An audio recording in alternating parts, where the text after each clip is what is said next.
Welcome to the discussion series on free trade and liberalization as part of the 1991 project at the Mercatus Center.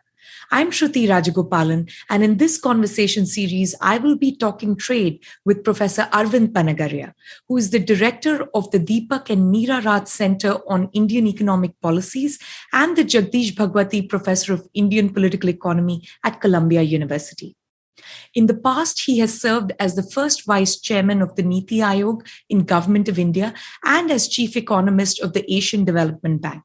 He's the author of a number of books, but for today's conversation in particular, we will focus on his recent book, Free Trade and Prosperity. Welcome, Arvind. Hi, Shruti. Very pleased to be back with you. Thank you for joining us for, episode 3 and talking trade and reforms. I wanted to talk today about a few aspects of protectionism as a continuation of our conversation last time. So in the last episode, you detailed the various reasons why the infant industry arguments against free trade are misguided. Today, I want to go over some of the other common arguments against free trade and for protectionism, especially in developing countries. And I would request you to perhaps, expand on each of them and tell us if these have any merit, whether it's a question of information externalities or diversification, or coordination questions, capital market problems, import substitutions, the bias against imports and the bias towards exports. These are just themes that have popped up over and over again, starting in the 60s and 70s in India. But these themes and arguments are very much alive today. And they're always brought forward in some kind of new packaging, to serve up protectionist policies. So I think it would be very, very helpful if we could go through each of these arguments and we could get your take on them. Wonderful, Shruti. So let's begin with the diversification and information externalities. Now, the diversification argument has itself, come in two different forms. First, there was the early diversification argument that was used particularly in the Indian context, that we wanted a diversified structure of industry. And as a part of that, we went in and because the constituency for open markets was almost non-existent, India almost went to the extreme of offering what one might call, protection on demand. Or sometimes, in the earlier literature, particularly Max Corden, I think, used this term, made to measure protection, something of that sort, I forget. But so the point was that if anybody said that, here is a product that the country is importing, but I want to produce it at home. And we said, okay, we will simply prohibit the import of the product. So it's pretty much, anybody who is willing to produce the same product that's being imported would get protection. Another way we did it was, that under investment licensing, we would say that, well, we'll give you the license. So think of it, that suppose these are tube lights. Somebody says, I'll produce tube lights. But of course, I'll have to import the parts. We'll say, well, all right, we'll allow you for 4 years to import the parts and issue you the license for X number of tube lights to be produced. But within 4 years, you have to indigenize the product. Meaning, so the diversification here meant not only assembling the tube light, but also ultimately source the components that are assembled locally. And that could mean either you yourself kind of manufacture these or seek some local manufacturer for these. And so that was the diversification. So that's one form in which it played out. Now, and that sort of eventually fell out of favor, at least even within India after 1991 reforms and so forth. But now there has been a resurrection of the argument in a very different kind of form.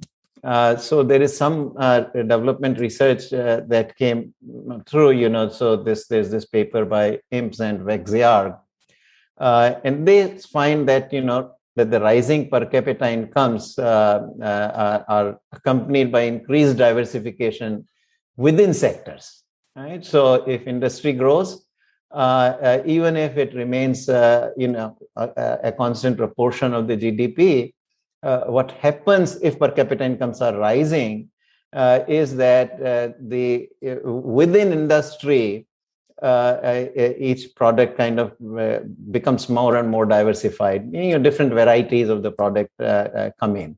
So there is new products being discovered, which become a part of the of the basket. So some sort of innovation seems to accompany either in process or in product. So what has happened is that some economists, most notably I think Danny Roderick, has tried to capitalize on that kind of diversification being a part of rising per capita incomes or as a part of rising growth rates. And so he says that product diversification itself requires the discovery of new products, variants of existing products, and processes that allow the available products to be produced at lower cost of production. So he says then that these discoveries do not lend themselves to patenting, right? If you could patent them, then of course there is no externality problem. And this is something we discussed earlier, if you recall, in the context of the infant industry argument for protection. And so he says, well, look, because they cannot always be patented, meaning that there's a danger that they will spill over. And then we'll have that problem that then nobody would invest in this discovery of new products, right? I mean, that's the problem we encountered earlier. So he says there's a free rider problem here. Other firms can copy them without having to incur any of the costs of discovery. So therefore, no firm would want to undertake the discovery, and that, of course, then paves the way for government to step into to take some action. So then Roderick says that, look, the first best policy is a subsidy on investment in new non-traditional industries, but that requires close monitoring, which is not practical. So then he goes on, and this is something, I'm just giving you as a quote, really, that this is how he then builds it up. Says that in Hausman and Roderick, this was a 2003 paper, we recommend generically a carrot and stick strategy. Since self-discovery requires rents to be provided to entrepreneurs, one side of the policy has to take the form of a carrot. This can be a subsidy of some kind, trade protection, or the provision of venture capital. Note that the logic of the problem requires that the rents be provided only to the initial investor, not to copycats. To ensure that mistakes are not perpetuated and bad projects are phased out, these rents must in turn be subject either to performance requirements, for example, a requirement to export, or to close monitoring of the uses to which they are put. Now that's the argument, right? So what he's saying is that, well, look, you can't patent them, and so you have to incentivize these innovations. And how do I incentivize innovation? Well, then there is a carrot and stick kind of strategy that what you need to do is ensure that anybody who makes a discovery gets the rent, at least for a while, that accrue to it. So that can be some sort of subsidy, or then it could also be trade protection or the venture capital. First of all, if it's venture capital, the government doesn't need to intervene. I mean, venture capital is a phenomenon that should come endogenously. Yeah. So why is that intervention even required, really? I mean, if you allow room for venture capital, it will come through. If the market sees that, there are some entrepreneurs out there who can innovate, right? I mean, that's the whole idea of the startups, etc., being financed by venture capitalists. Protection, now he's also throws in there, trade protection could be the carrot. And we saw, if you recall, in the context of infant industry argument, that trade protection really does not solve that problem. So I don't see how, if it fails in the infant industry context, then how will it not fail here when it comes to product innovation, right? Any kind of innovation that costs money and then can be free-ridden by somebody else. Firms are not going to innovate. They will continue to produce the existing products, take advantage of the protection, basically. Yes, subsidy can do something. But I come to that issue also in a minute. But then he goes on to say about this stick, it says that to ensure the mistakes are not perpetuated and bad projects are phased out, these rents must in turn be subject to some sort of performance requirements, exporting or close monitoring of the uses to which these things are put. But I mean, look, first he says that, well, the first best policy is subsidy on investment in new non-traditional industries. But this requires close monitoring, which is not practical. Well, if you can't monitor that, how can you then say simultaneously that you will monitor close monitoring to which you are putting the subsidies and so forth? I mean, so it's arguing both ways. First saying that, first best cannot be achieved because there's monitoring problem, but then I can do all sorts of other monitoring, which is the stick part of his argument. So there is an inherent kind of there's an inherent contradiction, right? Contradiction, exactly right. Yeah. So also, going further, there is even leaving these facts aside. There are at least three other problems with his argument, which, well, one I've already noted, which is that trade protection doesn't solve the externality problem. So throwing in trade protection as one of the kind of carrots is patently wrong. And he doesn't elaborate, how will it solve it. And as far as my own analysis is concerned, because the problem arises in the infant industry case also, and it is very much the infant industry case. I mean, in a way, this whole diversification business is a sideshow for his argument. Anytime there is an externality, of course, there is a case for intervention. So I don't see why, he has to bring in all this diversification issue here. If there are products to be innovated, processes to be innovated, regardless of whether or not there is a diversification issue, there is a case for intervention. Question is there a case for trade intervention? And the answer there is a resounding no. Now, also the success stories that Roderick and Hausman, if you go back the work that he refers to bolster the argument, these are cut flowers in Colombia, soccer balls in Pakistan, and hats in Bangladesh. The reality is that none of these were actually successes made by the government. These were all market successes. The governments can come in later on after they have actually succeeded. I mean, it really reminds me of something that my friend, the famous Japanese economist Tatsuo Hata used to tell me. We were together at the World Bank at the time, and he used to say that, in Japan, the MITI, the Ministry of Industry and Trade, in those days, in the 60s and so forth, they would simply see what sectors are succeeding, and then they'll give them the subsidy. So it'll look like they were creating that miracle, but this was happening anyway. And so, this is a very similar story here. Cut flowers in Colombia, soccer balls in Pakistan, and hats in Bangladesh. These are not successes created actually by the government, So these happened much more kind of generically in the countries themselves. You just said that every externality may need some intervention, but it does not need trade intervention. Right. But I would actually go one step further and say every externality doesn't necessarily merit an intervention.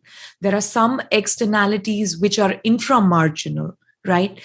They don't affect the optimal production or allocation of the good in question. Sometimes externalities get resolved through vertical integration, the kinds of arguments that Demsetz has made, right? Sometimes there's a Coasian solution to externalities, especially in innovation markets, if there are tradable property rights. The inframarginal externality, of course, Buchanan and Stubblebine have laid that out. So every time people see externality and therefore it needs to have a Pigouvian resolution, which now spills over as trade protectionism and interacts with the other side of international political economy, it's not so clear to me that the argument is convincing. I think the standard has to be higher. Absolutely. In fact, now you could actually go even yet another step and argue that to think that the governments in these countries are capable enough to actually pinpoint the externalities and actually implement the solutions, even very simple solutions, and to think that this will not create perverse incentives on the part of the lobbyists is to assume a lot. Absolutely. I mean, the governments have actually, created often more problems in supposedly trying to correct the externalities than they have solved. I remember, both my friend and mentor, Larry Westphal, who was one of the very early, economists to study South Korea. When he ultimately, eventually wrote a kind of more retrospective piece in the Journal of Economic Perspectives. He noted, he was a very wise man. He believed in. Larry does believe in, and certainly in those days, I don't know his current thinking, but he certainly at the time believed in the infant industry protection and all. But he was very careful to say that, look, this requires a very, very capable government. That is not the case in most developing countries. So it's only in very rare cases, such as those of South Korea and Taiwan, that you had capable governments, to draw lessons from their experience, and you think that you can replicate in many of the African countries or even in South Asia, is to assume a lot. And, even when you have capable governments, there's a question of what is one's model of innovation, right? And is it a process of trial and error and a sort of bottom-up feedback mechanism through which innovation arises? This is through consumer feedback. This is because of competition, other margins through which the innovation is being propelled. Or is the innovation a result of a small group of experts and their ability to identify winners and losers, right? So very often they conflate venture capitalists with governments. Right. Venture capitalists are a small group of elite people who have the ability to pick winners and losers, but they're also the residual claimants of their choices. That model can't automatically be superimposed on the government. And now we say there's an externality. So we're willing to let go of the bottom-up trial and error process of innovation. And now the government can pick winners and losers as well as a venture capitalist or someone else can. And I think that's another really big conflation, but that's a conflation of frameworks. It's not about a particular case or a particular country. It's more of sort of like a mental model of how one thinks innovation takes place in an economy. True. And on that, we have very little limited understanding. And generally what seems to work is, broader kind of policy on this, the kind of model that the United States has pursued generally, that very good higher education, incentivizing research at the universities, and then sort of interactions between the universities and the industry. At the end of the day, that seems to work a lot better than any specific kind of intervention that you do by incentivizing specific entrepreneurs and so forth. I Yeah, mean, you can and sometimes pick up certain areas where R&D is required. I mean, 3D printing kind of things or something, but even there, actually, successes when you pinpoint these things, it's are much harder. The broader kind of framework, if you take, you get better successes. yeah, and at at the end of the day, the fewer frictions for factors of production to uh, get together in different combinations, the greater innovation one will get in the economy, right? So even broader principles like free movement of goods, free movement of people, free movement of capital, these are the big important sort of, at the framework level, these Right. are the necessary ingredients so that then you can launch 1,000 combinations of different things and some kind of innovation takes place. Yes.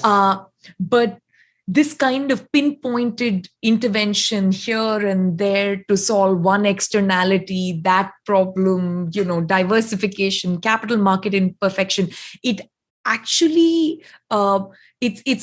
it undermines the larger framework which will allow more combinations, right? It's Yes. increasing frictions in the Yes. economy. So Often. in one sense, this kind of intervention, if you take a very big picture view of growth and innovation, something like what Paul Romer talks about in the endogenous growth theories, this is actually a problem for Yes. innovation No, in the absolutely. larger scheme of things. Yeah, no, what you're saying reminds me of, the story that Shanta Devarajan used to tell us, very early, in the very early days, these are the days the laptops are just beginning to come in the United States.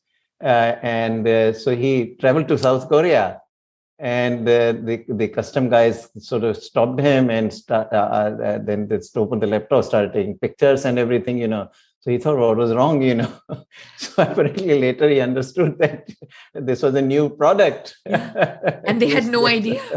And so, well, so therefore they wanted to, some sort of reverse engineering or something, Yes. there's some interest because of that. What I'm Absolutely. sort of hinting towards is that trade, if it moves freely, diversify, there's a lot of diffusion of technology through trade, right? Yeah. Because technology is embodied in the machines. There are products also which have technology which you can then reverse engineer, if trade is happening. But I mean, I remember, look, in India, we were not even allowing these imports to happen. So the innovators or entrepreneurs had never even had a chance to see the product and then to reverse engineer. It was on the other hand, things like medicines did move, and those got reverse engineered because of the very weak patent law. Yeah. And so a fantastic generic industry emerged. Yeah. So it was not so much, any specific intervention that the government had done, but simply a law which allowed you to sort of copy the patented medicines in those days, to create the generics. But it was through trade that the first medicines would come in, right? So this happens even at a personal level, right? Like, because I have traveled and I have lived outside India, and I've lived in New York City and Washington, DC, which are sort of, food capitals within the United States. I am now more likely to cook Italian food or Korean food or Thai food at home because I have tasted it in a restaurant. I know what it tastes like. I have been to stores where I can get the ingredients. My grandmother, who never set foot outside the country and nor did she eat at restaurants, was a fantastic cook, but she has never made, a spaghetti or true. she has never made kimchi or anything. So even at a personal level, we experience this on a daily basis, but we sort of forget about it when we think about it in economic models or anything else. The idea that exposure and diffusion of trade and diffusion of ideas and technology takes place when there's free movement of goods and people. That's sort of like the most basic insight that each one of us has. Right. No, absolutely. I think those are all fantastic examples. And food one is great, actually, because I'm slightly, I'm a generation slightly before yours. And so my mother on traditional Mewari food was absolutely fantastic cook. Yeah. But even if it was, Punjabi, Bengali or any other food, she was, because that was a generation that didn't sort of, travel very much and all, so even within India, because of the lack of movement or very restricted movement, people didn't know. So but within our lifetimes, those barriers have broken because of the movement of people and information and so forth. So that's one of the reasons I want to go through the nuts and bolts of these arguments. Now, moving on to the next one is the question of capital market imperfections. And this is basically the argument that interventions through protective tariffs, right, or subsidies or some kinds of benefits to domestic producers, they're justified in order to correct the distortions in the capital market, right? So if there were absolutely perfect and free and open capital markets, we wouldn't need this. But given the imperfection of capital markets, we need to solve that distortion with an additional intervention, in this case, protectionism. Can you walk us through this argument? And to my knowledge, virtually no economy has perfect capital markets, but many economies have high degrees of free trade. So also some sense of how different countries solve the problem of imperfect capital markets without protectionism. Good way to phrase it. So let's start, first of all, I want to go back to the infinity argument, right? You remember that one of the things we said there is that if learning really is internal and the industry is socially desirable, then the market will ensure that it will happen. And the way it will happen is that I incur losses today, but my profits tomorrow more than offset the losses. Yeah. So I can cover my losses by borrowing from the banks. I go to the capital markets, borrow to cover my losses today. And tomorrow, when I make profits that more than offset today's losses, I can pay back the loan to the creditors. And that's how it works. Now, so first of all, the capital market imperfections argument is resurrected. I mean, it's sort of brought in right in the context of trying to resurrect the infant industry argument. Yeah. So but the capital markets may be imperfect, and so the bankers might not see it correctly. They might think that there is no learning, or tomorrow your cost will not fall enough, etc., etc. And therefore, there is an argument for infant industry protection. Yeah. Right? So first, that clarification is essential as a starting point. It's not, there is not an imperfection in capital markets is not a separate is not an argument for infant industry protection, because the capital, even if there is no learning involved, if capital markets are imperfect, then the problem can arise almost anywhere. So anything that, let's say, requires a heavy investment, very capital intensive industry, and has a long gestation period. So, you will make investment, it will take 3 years before output begins to happen. Well, for 3 years, no output is going to happen. For 3 years, I'm going to make losses. Even though there is no learning involved here, it's simply the fact that it takes that long to set up the entire factory. Yeah. So it's not a learning issue at all. So the capital market imperfection issue is quite independent of infant industry. One should not conflate infant industry argument with capital market imperfections. So what we assumed there when we discussed the infant industry argument, saying that you can go and borrow from the capital markets, is just the right way to approach the infant industry argument. Yeah. So now come to the capital market imperfections themselves, right? Now, certainly, I mean, if in trade, in international trade, there is a good body of there is quite a body of literature where this is cited as a possible argument for protection. And in principle, if somehow the mark, I mean, it's somehow the bankers are kind of underestimating the return to industry, right?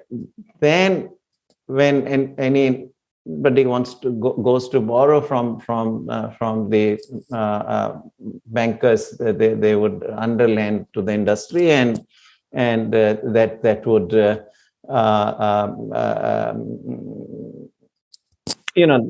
leave the industrial production suboptimal.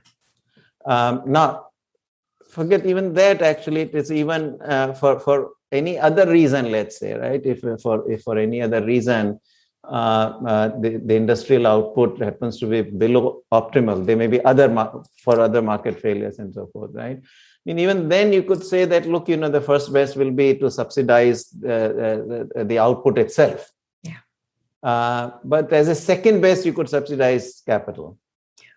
And that is how a lot of the trade literature kind of made the argument.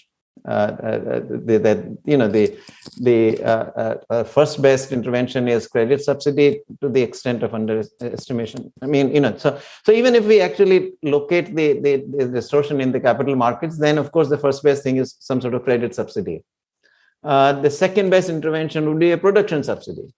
In this, so I'm sort of reverse, depending on where the distortion is on the production side, so that the industrial output is suboptimal, then you subsidize output.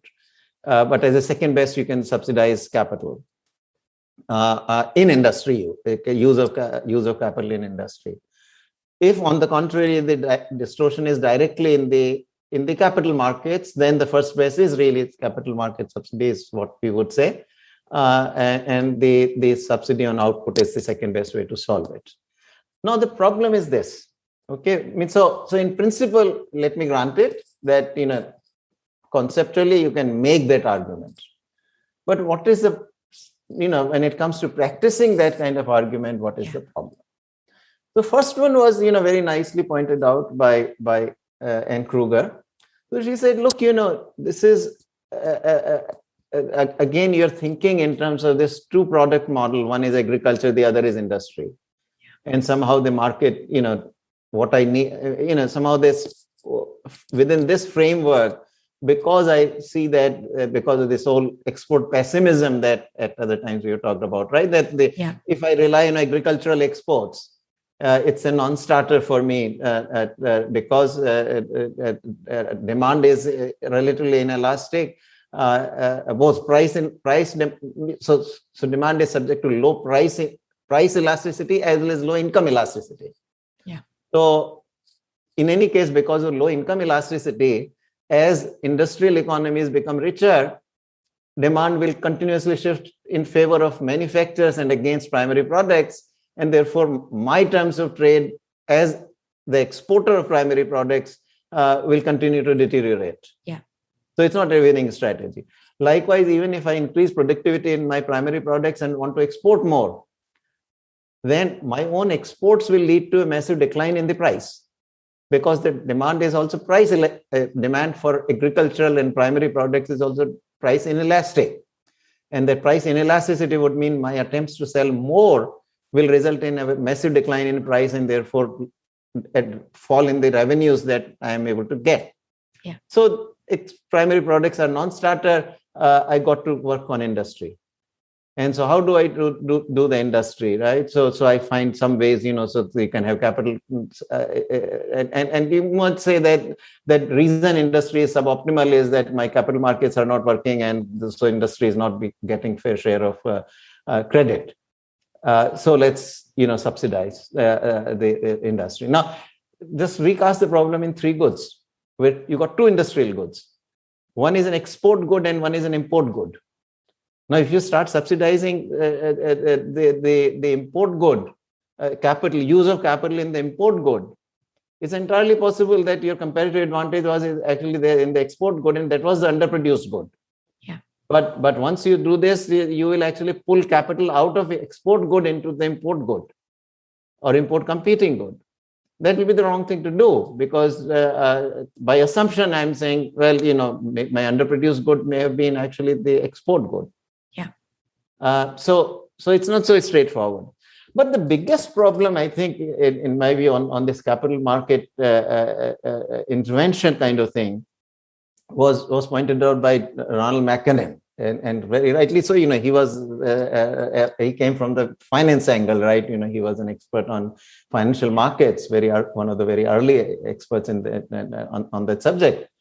So McKinnon's point was that, look, when you're in a developing country, this kind of sectoral intervention, I mean, in the end, this is sectoral intervention that you work for. Even if you're trying to work, let's say, on the export sector, and want to say that, well, not enough capital is going to the export sector, you are talking about subsidizing capital, the use of capital in the entire export sector.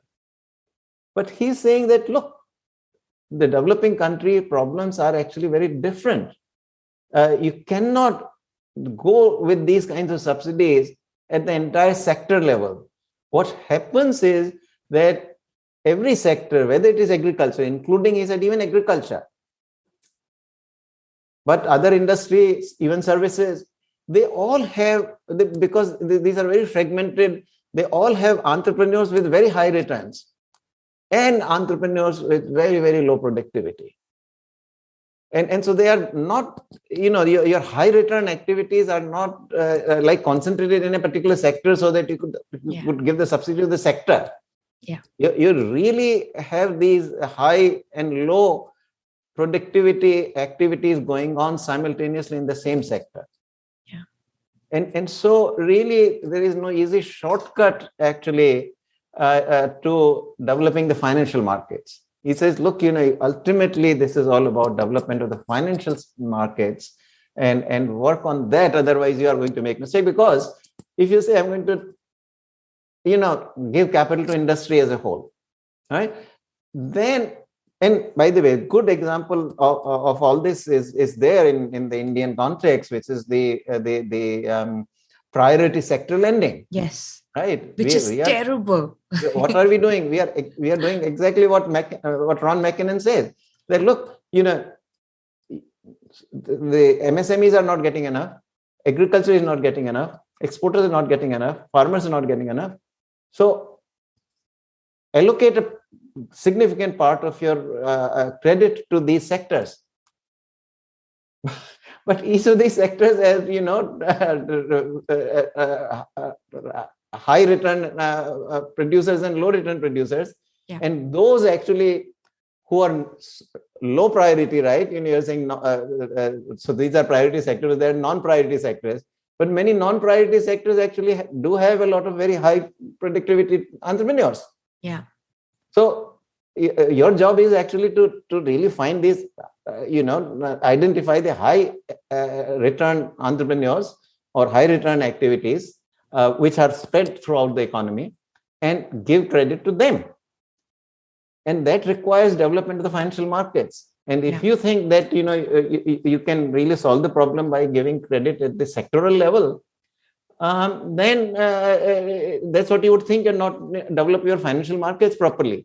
Yeah. And that has happened in India, right? I mean, and it's a giant rent-seeking exercise with additional problems, right? You give loans to priority sectors and candidates that are low productivity, and because of political bargains and political connections, and before you know it, you have massive NPAs and you have a banking crisis that is on the brink, because of this kind of priority sector lending. Right. Well, certainly there's a contributor. There is also this reckless lending that happened. Absolutely. So I don't want to pin the entire problem of NPAs on the priority sector lending, but it certainly has contributed, right? It certainly has contributed. And even if it doesn't contribute, even if things are normal and all, and banks are able to kind of cross-subsidize and manage, the point is that, you are neglecting certain very high Absolutely. productivity activities, because you have to allocate a part of the credit, a significant part of the credit to these priority sector lending activities. And you don't even know, right? I mean, at what level do you want to maintain MSME sectors? That should be an endogenous matter. You don't want to kind of, through artificial credit subsidies, keep alive small little firms. I mean, India's big problem is actually, these very small enterprises. And if you then also try to reinforce that through the credit subsidies and all, then you are only perpetuating a structure which is the wrong structure. It also, industrial structure itself actually becomes hostage to that kind of lending, right? Because, if you say that these are my priority sectors, with no clear justification why these are the priority sectors, then you are perpetuating a particular structure of the economy. And the whole development process is about actually, the structural change. Right? I mean, at the end of the day, you want the share of agriculture, particularly in employment, to fall and share of industry and services to rise. And so that, and this does the opposite, right? It keeps that. It perpetuates it. It perpetuates. Absolutely. No, there's an additional pattern I'm observing now that you're walking us through multiple arguments. It seems to me like the problem is usually not a trade-related problem, right? They are using trade interventions and protectionism to always solve a problem which is somewhere else in the economy, and they're not able to solve it. Or it's a much harder fix, right? It's much easier to enact a credit subsidy for this sector or that exporter, as opposed to the decades it takes to have financial sector penetration, ease, sort of frictionless or very low friction lending, good identification. That kind of infrastructure takes a really long time to build. And so all the models basically assume that can't be done and try to put a Band-Aid on it using a trade protectionism model, when actually the problem has nothing to do with trade. That's what it seems to me like. Is that an ungenerous interpretation of all the models you're walking us through? Yeah, well, I mean, a lot of truth to that, that, it's an easy fix, because, even subsidy, which would do less harm, meaning production subsidy, which certainly will do less harm than trade protection, because trade protection is a combination of output subsidy and consumption tax.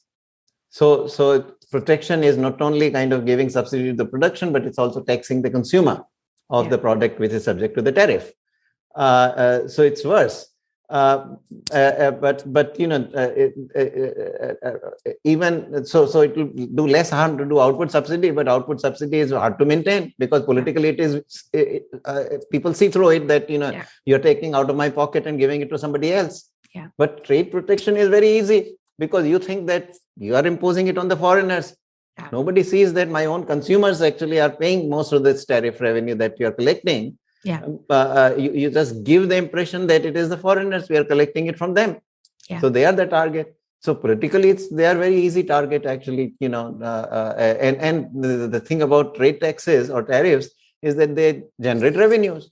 So the finance ministry generally is very happy that, I'm getting these revenues. And so they see this as a good fix. But the bigger damage that happens, of course, Shruti, is that in the end, that delays your development of the financial markets. You see, if you take the view that, financial markets will always remain imperfect, and therefore I have to solve these problems through these alternative measures, you are delaying the development of the financial markets. I mean,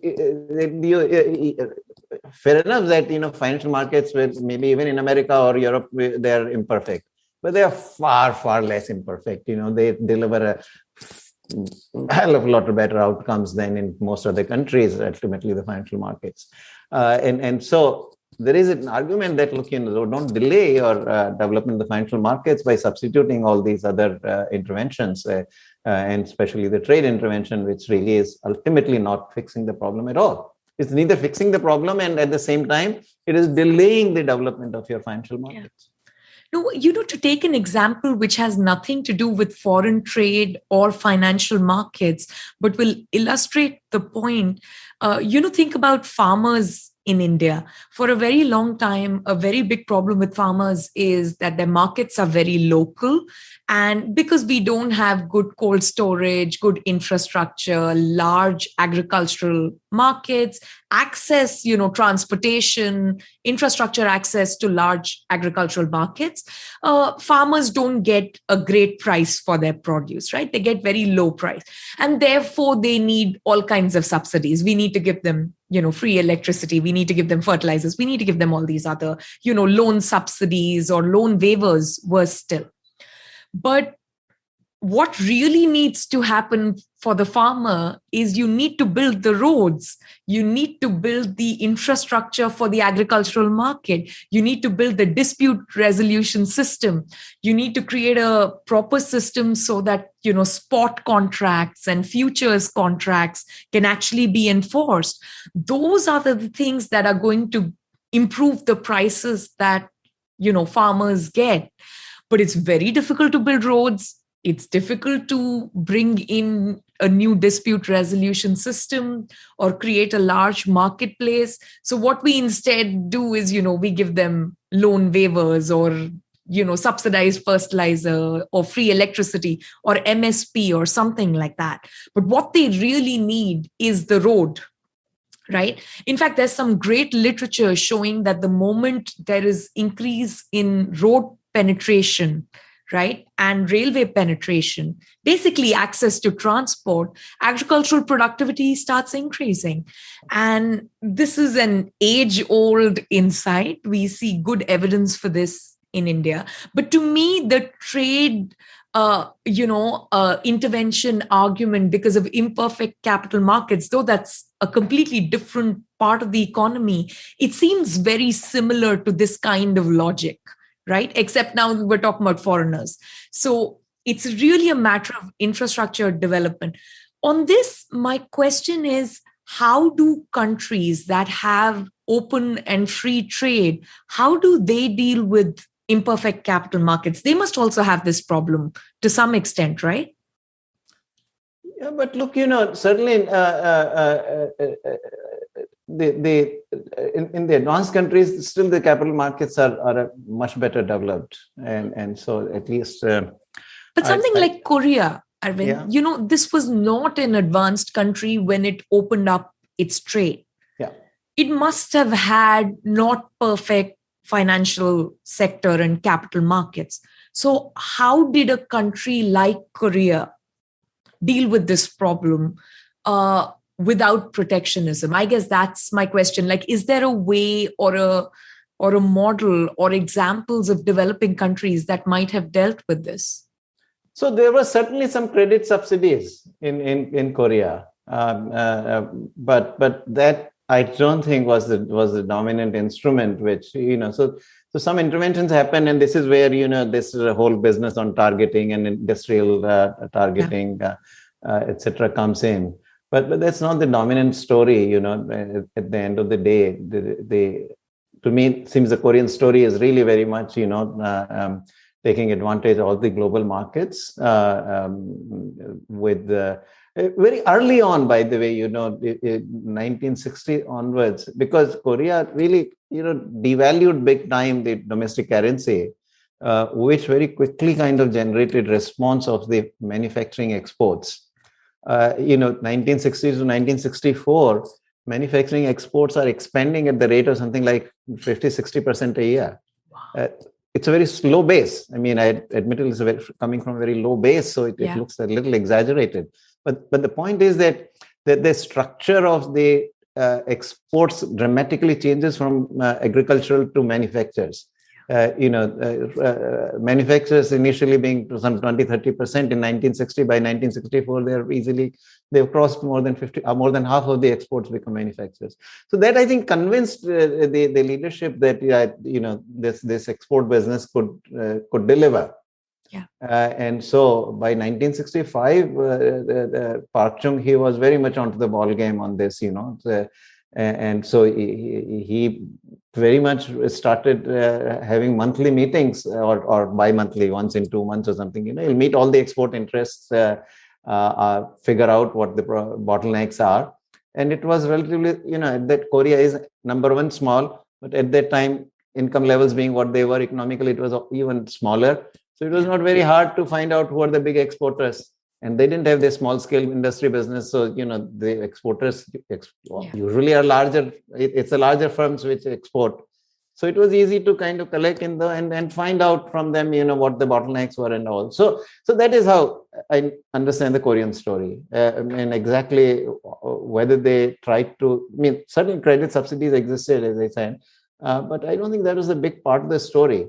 So but their also, side of the story is they are growing their engagement with the global economy and simultaneously strengthening their financial sector. exactly. That's the story. So this happens. Yeah. They didn't scuttle it by nationalizing the banking sector, for example. So. But also, there is capability of government issue. These were, capable governments consulting the experts and all as well alongside. But largely, making good commonsensical decisions. In the China story, where there is much more presence of the public sector, is similar one, at least in the sense of capability. I mean, Deng Xiaoping really was a capable leader. So again, this leadership issue, of course, does play a very critical role. At least in my thinking, it does. So basically, the state also making a credible commitment that they'll pursue free trade and focus on removing infrastructural bottlenecks, as opposed to pandering to specific interest groups and lobbies and things like that. Definitely. I think that seems to be a part of the story somewhere, right? Because it's quite easy to give in to the interests of exporters. Not all exporters ask for better capital markets. Usually, they just ask for a very specific subsidy for their particular good. So I find that quite fascinating. Yeah, no, either that would also, but alongside for them, the ability to import the inputs is very important. Yeah. I mean, those are the bottlenecks. Yes. I think that Park Chung-hee, the president of Korea in those days, tried to remove. Are they getting their inputs in time? Are they getting these duty free? And they, even though they had tariffs, they did ensure that the exporters really didn't have to pay those tariffs, or were reimbursed rather quickly. Yeah. And often they would actually reimburse them a bit more than what they paid. Yeah. So there may have been some sort of element of subsidy, but since they also had some import protection, that small subsidy was only neutralization of the import tariffs that existed in the first place. So that's how, and they then let the financial markets evolve and develop alongside. But in India, what we have done is to, nationalize the banks, and so that has really, innovation has been very limited. Yeah. Much of innovation only began happening after 91, when we began to allow private banks again in a big way. We allowed foreign collaborations. Foreign banks to come in as well. So that's when some innovation began, and then of course information technology came through also. But even then, you can see that the private banks are way ahead of the public sector banks. So. Yeah, and we are treating public sector banks like any other public sector enterprise as basically a jobs program for the middle class that is formal and unionized. That's what the Indian government banking sector has become. It's become a jobs program for the elite, as opposed to its actual job, which is to, make greater financial resources and penetration available. So this is, I think, one of the original sins of Indian socialism, and of course Mrs. Gandhi, nationalizing banks in a really big way in 69. Right. And also, you see, the problem is that the leadership of the public sector banks is always under the fear of vigilance. Yeah. So they never innovate. Yeah, they will never innovate. Exactly. So it impedes the innovation. Yeah, you don't get promoted and get big bonuses for the good bets you make, and you get pulled up and punished and taken to the CVC and CBI for even one bad bet. Right. And 0% bad loans or error is bad for any bank. Right? It means it's not making appropriate number of bets. But now we err on the other side. We just have very high number of non-performing assets. So, but your point is well taken that this is not the capital markets and a weak financial sector. It's not clear that the obvious solution is protectionism. It could be some other intervention or state capacity development in those areas, but a protectionist approach is clearly not the way forward. Right. What the big thing you need is the expertise to evaluate projects. The bankers have to have the ability to evaluate the projects properly. That's what you need, because ultimately you want to invest in high productivity projects. And if you don't have that ability, then otherwise you impede that ability, even if you have the ability and the decisions are political through this crony kind of lending. But Arvind, that's also endogenous to the ownership, right? Yeah, it is. The ability to pick good projects. No, that comes out right. In our case, it comes out very clearly, because private sector banks don't have that kind of NPA problem. They did not take a rupee of the taxpayer money to clean up their NPAs. They did their own cleanup. Whereas in the public sector, NPAs have been massive, and they had to be cleaned up through taxpayer money. Yeah. And, when all the big scams like, Vijay Mallya and Nirav Modi and these sorts of things happen, I don't remember which private sector bank it was. I think it was HDFC. And they were asked, did they approach you for a loan? And they said yes. And we offered them a cup of tea and said thank you. And that's basically it. So it's not like there's an additional, some kind of special superpower that the private banks have, which the public sector employees don't have. You put the same employees in a different bank and they will perform just so much better, in picking winners and losers. So I think the ownership is what is driving. Very much so. Very much so. Yeah, absolutely. It's not that these scandals don't happen in private sector banks. We did have some bit of in ICICI and all, but you see, the far less. The scale is very fewer bad loans. Scale is. Ultimately, look, it goes back to the commercial pressure. The private banks have the commercial pressure, and public sector banks don't. Yeah, they're fully subsidized, basically. Yeah. That's the one big factor, of course. But then there are also these other issues of constraints, of vigilance kind of things, which constrain the ability of the leadership. Even good leadership really can go only so far in these banks because of the vigilance problems. No, and also, a lot of the fiscal spending is now done through the banking system. This is, of course, Viral Acharya, Urjit Patel. They've talked about how, very high fiscal spending and what they call the theory of fiscal dominance is now entering the banking sector, creating these spillover problems and entering monetary policy. So that's one side. But the other is also just plain simple political pressure, right? This is to some extent missing or reduced in private banks.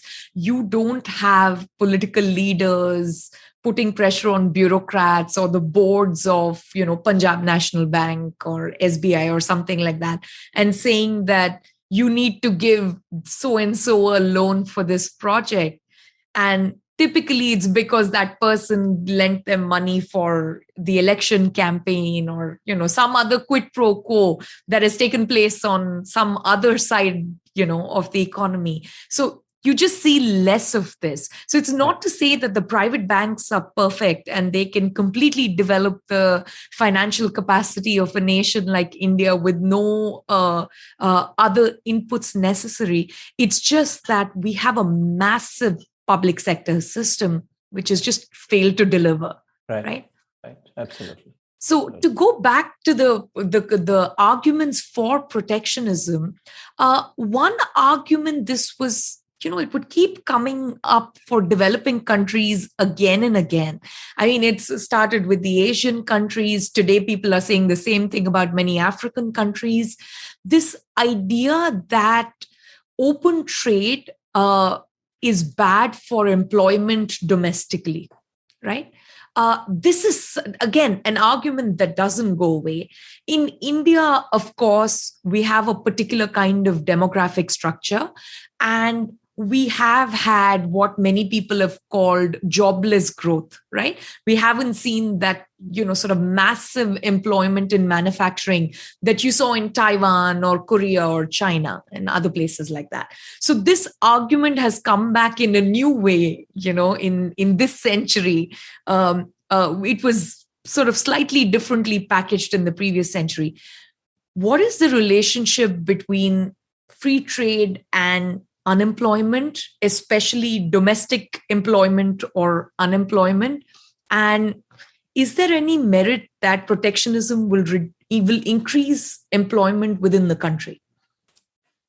There is not a whole lot to say on this one, because I think the evidence is very clear.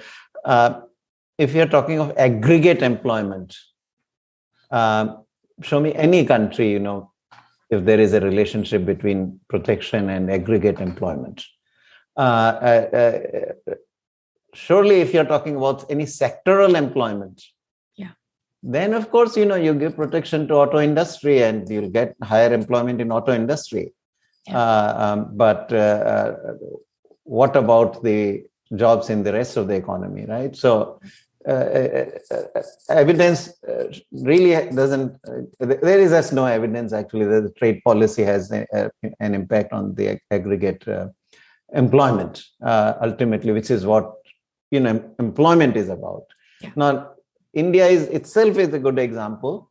1991 starting with, massively opened up the economy. In fact, trade also expanded. We know it quite dramatically, right? Exports were 7%, went up to 20%. Imports were about 10%, went up to some 30% of the GDP. And during this period, our own employment and unemployment surveys actually show hardly any impact. The unemployment rates, whether you look at either 2 or 3 different criteria that get used by any criterion, it doesn't shift much at all. I mean, it's only the PLFS produced a slightly higher unemployment rate, which had been discussed and all. But during that period, if anything, we had increased protection, not reduced protection during this period. So if one were to draw at least some basic correlation, it's the opposite. The correlation is moving the opposite direction. I mean, I don't want to draw that because I don't think that number that's rise from about 2-3% to 6% had anything to do with trade policy. I don't think so. In fact, if you look at some of the other countries, South Korea, Taiwan, China, successful countries, quite the contrary, what you see is massive employment opportunities created by this trade. Expansion of trade. And so therefore, the industry and services are drawing workers out of agriculture in a big way. And in the face of very, very rapidly rising real wages. In Korea, in the 1965 onwards, you see these wages are rising at the rate of some 9 to 10% a year through the 1980s. Every one of these decades, you see this 9 to 10% growth in the real wages, and at the same time, it is absorbing very large volume of workforce. Right, so clearly, that it's a labor scarce economy. I mean, it's turning into labor scarce economy, which is why the real wages are rising. I mean, it's not, Korean case is not like Arthur Lewis type of disguised unemployment model, even, the workers have to be paid higher and higher wages, actually, as they are being drawn out of agriculture.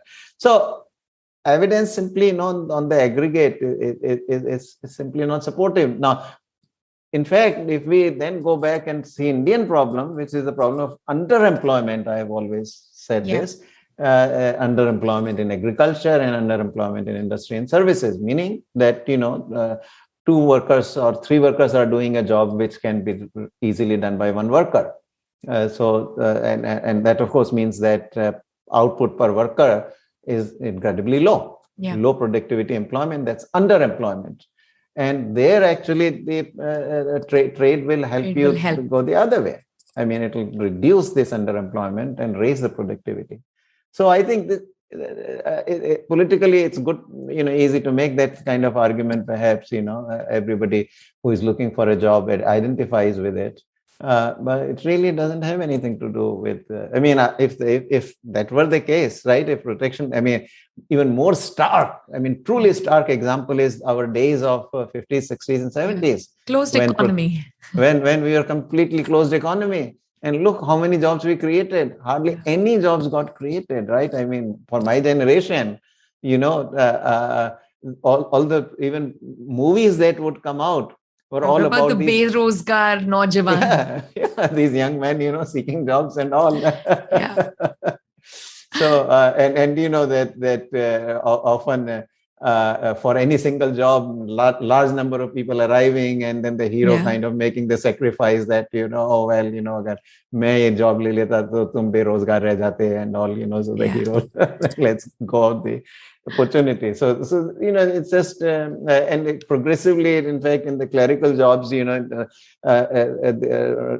was a generation when high school was enough, for clerical jobs.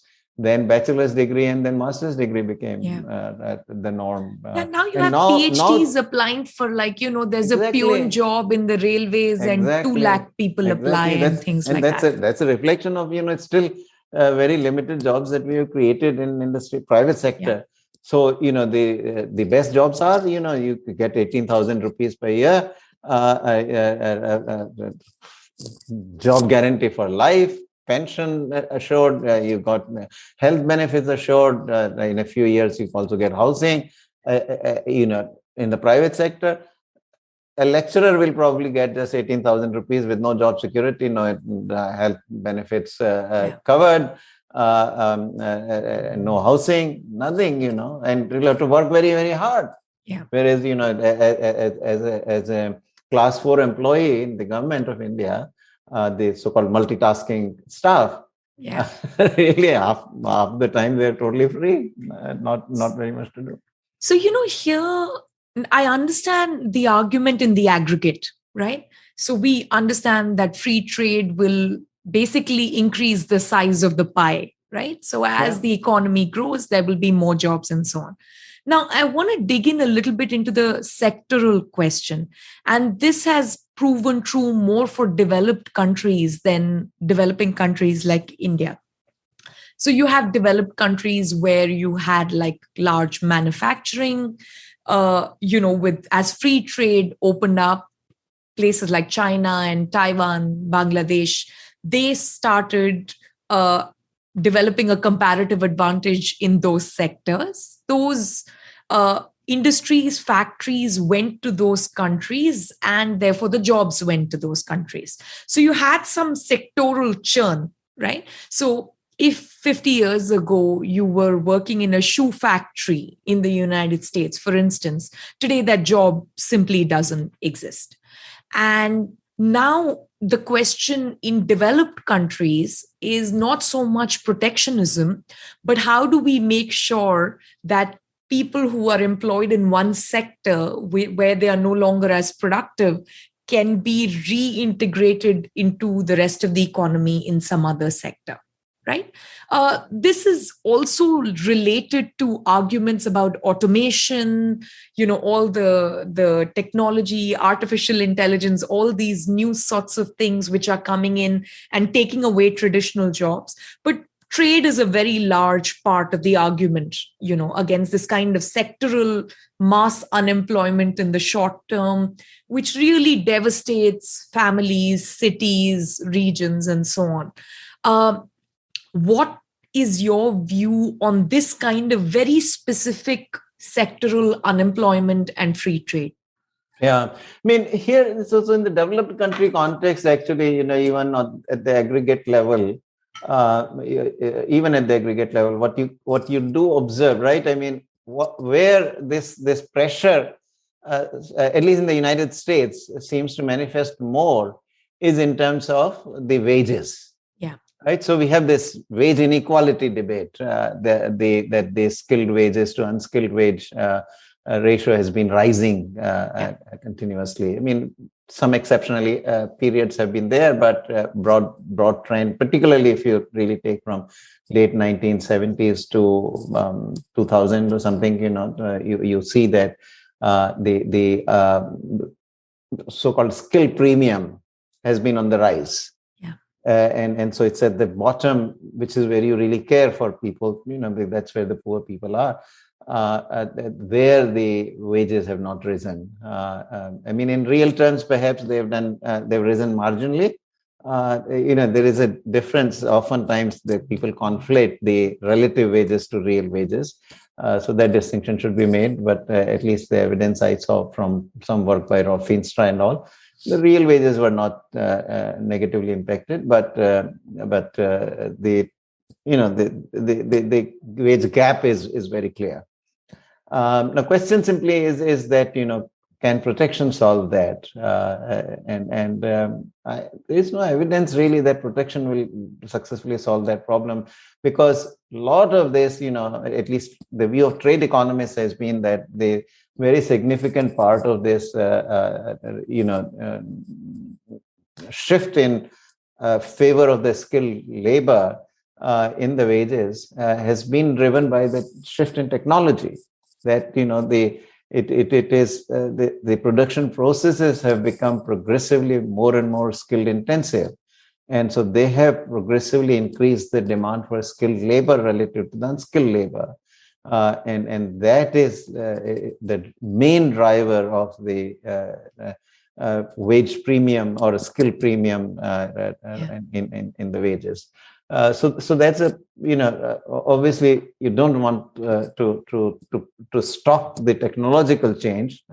Ultimately, it's to the good of everybody, but it does have that effect of wages at the bottom, and so that's where there is a lot of pain. There's no doubt at the bottom in the United States, Europe, and so forth.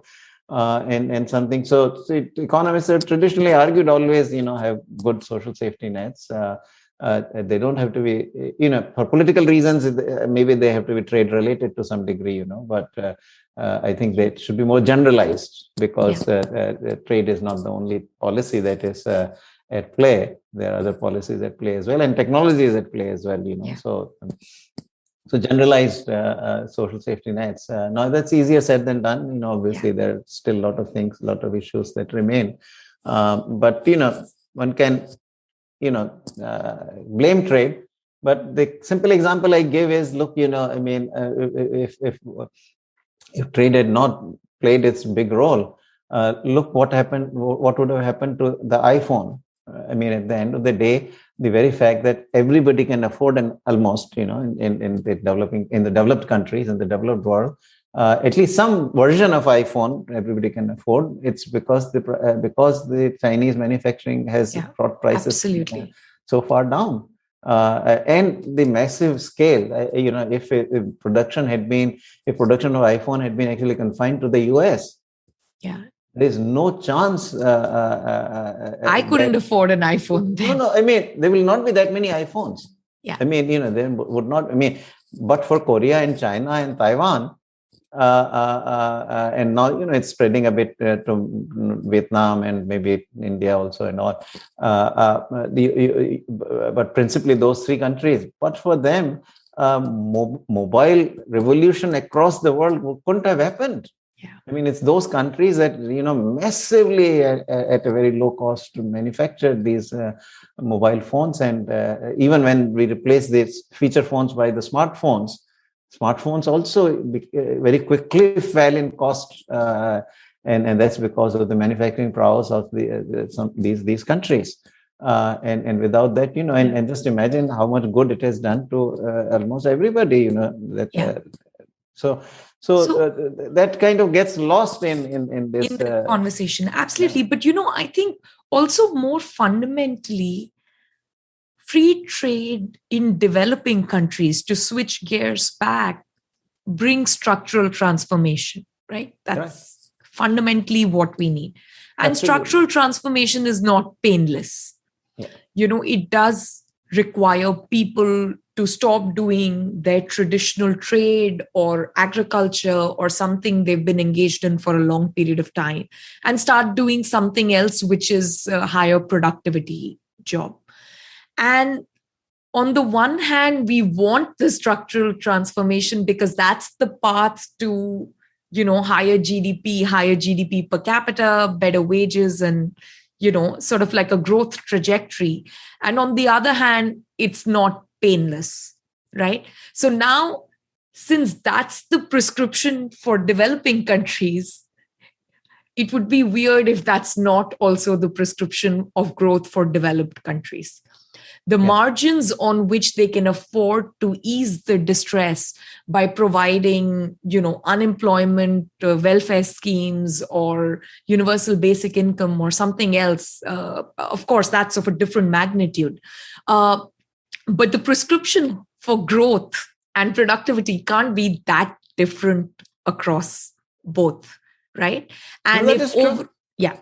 Yeah, no, that's true. And as you can see, that's a choice most developed countries have made. They have made right? it. Yes. They're not generally impeded. There are some protectionist noises here and there, but largely the markets have remained open. And if you look at the flow of trade, that flow has not been impeded, right? I mean, if you look at the global exports of either goods or services, boy, that has continued to expand. This continued to expand dramatically. And today the merchandise exports is in the range of 18-19 trillion, and services is another 6 trillion. So together they are more than a quarter of the GDP, of the global GDP. So in the end, they have chosen that path, and look, I mean, advanced economies certainly are in a much better position to build social safety nets. I think, the tax revenues are quite substantial. Yeah.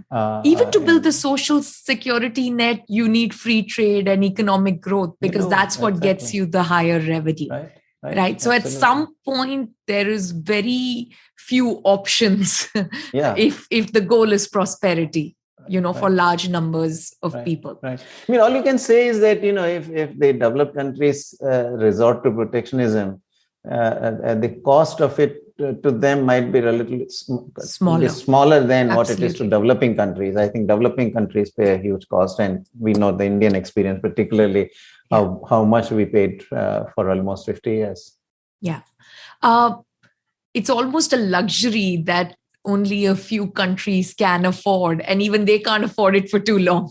Right? Protectionism as a luxury good is an interesting way to think about it. This is a good point to set up our next conversation. I think you've been very patient with us in explaining and laying the ground for arguments in favor of free trade, and sort of walking us through the merits, mostly demerits of arguments in favor of protectionism. So hopefully we can continue this conversation in that direction. We shall do that. Yes. Thank you so much as always, Arvind. Okay, thank you.